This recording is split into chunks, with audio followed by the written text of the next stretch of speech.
berdampak bagi nama baik keluarga, dan yang tidak kalah penting ini juga merusak nama baik rakyat Indonesia. Kenapa saya bilang rakyat Indonesia? Coba Anda bayangkan. Bayangkan kalau seorang presiden yang dipilih langsung oleh rakyat sudah menjabat selama 10 tahun, dituduh seakan-akan memiliki ijazah palsu. Jadi dituduh seakan-akan dari dia pencalonan, kemudian menjadi wali kota, gubernur, hingga presiden, seakan-akan dianggap itu semua menggunakan ijazah palsu. Kalau kata orang, apa kata dunia gitu. Jadi ini kan martabat rakyat Indonesia yang dipertaruhkan, nama baik rakyat Indonesia, nama baik pemerintah Indonesia, dan nama baik bangsa Indonesia juga. Selama ini mungkin Pak Jokowi diam, selama ini khususnya ketika beliau menjabat. Beberapa bulan terakhir juga kami ikuti terus perkembangannya, beberapa kali juga sudah kami berikan himbauan secara resmi press conference, beberapa di tempat umum juga sudah kami berikan, tapi terus dilakukan oleh beberapa pihak.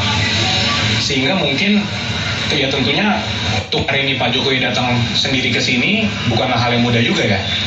Tentunya sudah melewati pertimbangan yang sangat panjang dan sangat berat, tapi kami melihat dan Pak Jokowi juga melihat bahwa ini harus dilakukan agar semuanya terang benderang, agar kebenaran dapat terlihat, dan agar nama baik Pak Jokowi dan nama baik rakyat Indonesia dapat dipulihkan dan dijaga juga, sehingga hal ini tidak terjadi lagi nih.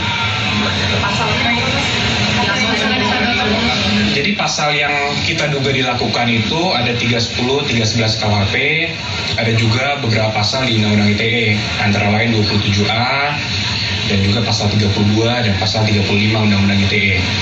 Itu semua sudah disampaikan. Jadi terlapornya itu semua nanti dalam lidik. Tapi tentunya dalam semua rangkaian peristiwa itu kita sudah sampaikan kepada para penyidik semua barang-barang bukti-bukti yang sudah kita sampaikan, peristiwa-peristiwanya 24 objek. Ada 24 video ya, sekitar 24 objek yang kita sudah Pak Jokowi sudah laporkan juga, yaitu juga diduga dilakukan oleh beberapa pihak.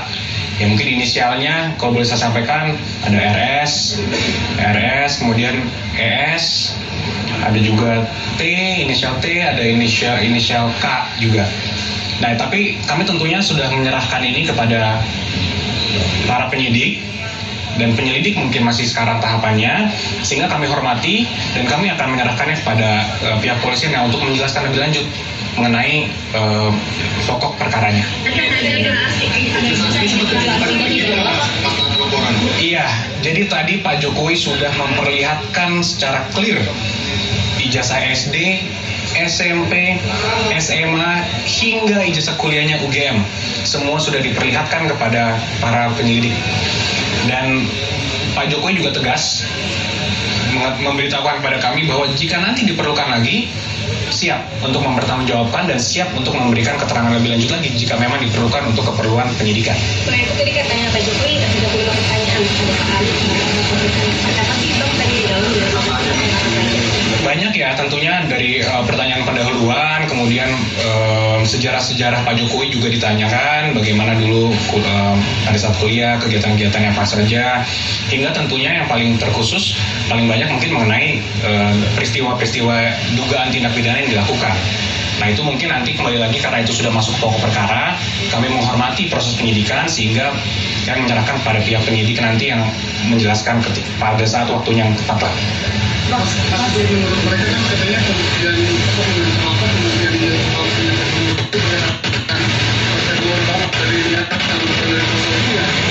itu lagi semua kan agar penyidik nanti yang menilai. Pak Jokowi sebagai pelapor tentunya mengadukan suatu peristiwa yang dianggap Pak Jokowi telah mencemarkan nama baik beliau. Nanti agar aparat penegak hukum yang menilai, kalaupun ini